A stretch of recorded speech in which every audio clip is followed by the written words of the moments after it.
I love you గీత. ఎవడాడు నీకు propose చేస్తున్నాడు? పెళ్లి చేసుకుంటా అంటున్నాడు. ఎవరితోను? ఈ ప్రపంచంలో నాకంటే ఎవరైనా ఉన్నారంటే అది గీత మాత్రమే.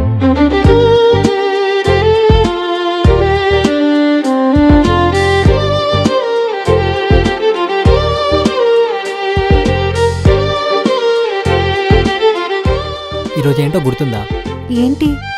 నేను నీకు ప్రపోజ్ చేసి 10 years అవుతుంది. నువ్వు ఏజ్ మాత్రమే చూస్తున్నావు, హార్ట్ ని చూడట్లేదు. Age is just number Geetha. Love is eternal. Geetha, తను మెసేజ్ చేసింది గీత. ఎవరా అమ్మాయి? రేపు మా ఇంటికి రా, మా పేరెంట్స్ని పరిచయం చేపిస్తాం. మన విషయం చెప్పేద్దాం, హ్యాపీగా ఏ భయం లేకుండా ఉందాం. ఆఫీస్కి వెళ్దామా? ఇంకా టైం ఉంది కదా.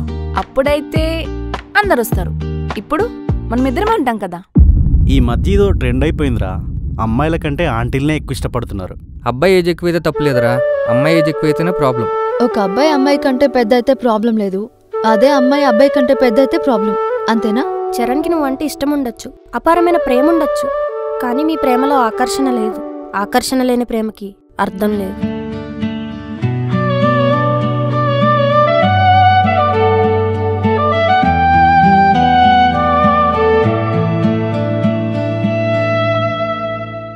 వాళ్ళు అసలు ఫ్రెండ్సా లవర్సా నీకన్నా క్లారిటీ ఉందా? గీతకి నేను నచ్చలేదో లేక మన రిలేషన్ నచ్చలేదో నాకు తెలియదు, కానీ తను మాత్రం కావాలనే చేస్తుంది. ఇంతకీ మీ తమ్ముడు బాగున్నాడా? తన నా తమ్ముడు కాదు. బాయ్ ఫ్రెండా? మా ఇద్దరి మధ్య వయసు తేడా 10 సంవత్సరాలు. అయితే ఏంటి?